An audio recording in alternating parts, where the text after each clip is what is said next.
malumunuz olduğu üzere bugünlerde kamuoyunu haklı bir şekilde meşgul eden hukuk ve adaletten yoksun bir yargı darbesi gerçekleşmiştir.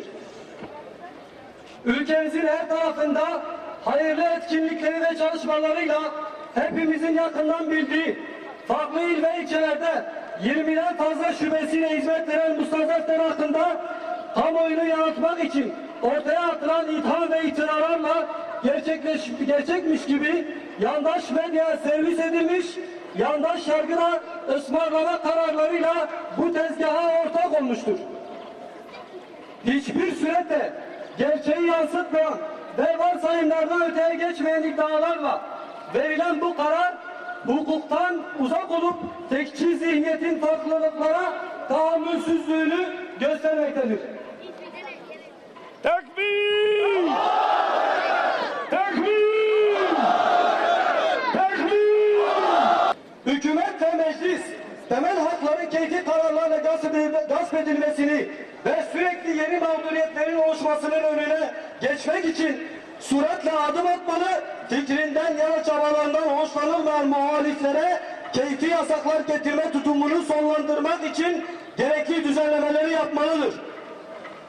Ayrıca dindar bir nesil yetiştirmek isteyen hükümetin başörtüsü konusunda içler acısı durumuna bir an önce müdahale etmesi ve yeni mağduriyetlerin yaşanmaması için yasal düzenlemeleri alelacele yapması gerekir. Kapatma gerekçesi olarak ileri sürülen sebeplerin hiçbiri hukuki dayanağı olmadığı gibi akıl ve mantıktan da uzaktır. Çünkü kapatma gerekçesine sebep olan etkinlik ve faaliyetler tamamen yasalara uygun, dernek tüzüğünde belirtilen amaç ve gaye dahilinde yapılmıştır.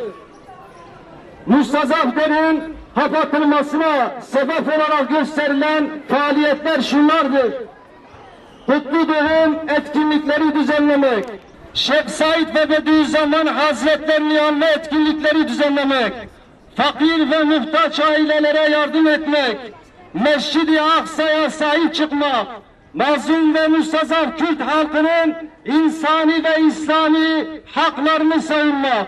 Evet, bu saymış olduğum maddelerden dolayı Mustazaflar kapatılmıştır. Değerli kardeşlerim, Mustazaflar kuruluşunda kısaca şubeci sözde ben amacını açıklamıştır. İhtilafa karşı ittifak silahıyla, fakirliğe karşı sanat ve iş kollarıyla, cehalete karşı marifet silahıyla mücadele edeceğiz diye belirtmiştir. Ama derin güçler ve yapılar bu hayırlı ve faydalı faaliyetleri sekteye uğratmak, Mustazafları amacından uzaklaştırmak için onlarca kez Mustazafların şube ve temsilciliklerine taşlı, sopalı ve molotoflu saldırılar düzenlediler.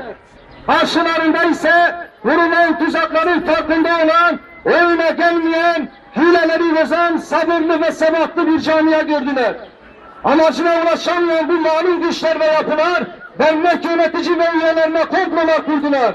Bu da olmayınca Mustazaflar Yüksekova Şube Başkan Yardımcısı Übeydullah Durma'yı şehit ettiler. Tekbir!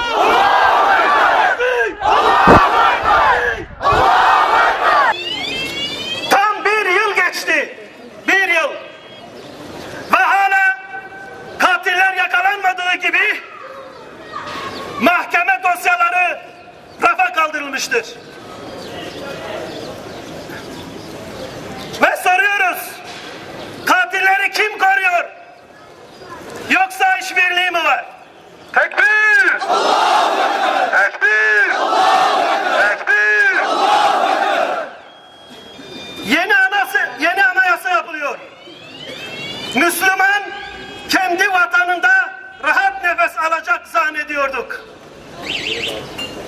İslam'a hizmete kendini adamış, halka hizmet eden derneklere ve fertlerine rava görülen özel haksızlık umutlarımızı suya düşürmüştür. Yani anayasanın da mazlum ve mustazaflara hayır getireceğine kuşkuyla bakıyoruz. Yapılanlar, yapılacak olanların sinyalini veriyor. Değerli Müslümanlar, gerçekten halkımız gibi biz de Mustazaf Der'i hayırlı çalışmalarıyla tanıyoruz. Peki halkın, toplumun ve milletin yararına olmak, milletin sulh ve selameti için çalışmak kapatılmayı mı gerektirir? Yok, eğer Mustazaf Der bu hayırlı çalışmalarından dolayı kapatılmadıysa, peki neden dolayı kapatıldı? Mustazaf Der'in müdahil olduğu bir tek şiddet eylemi, toplumun ve halkın zararına bir tek etkinliğini kim gösterebilir ki?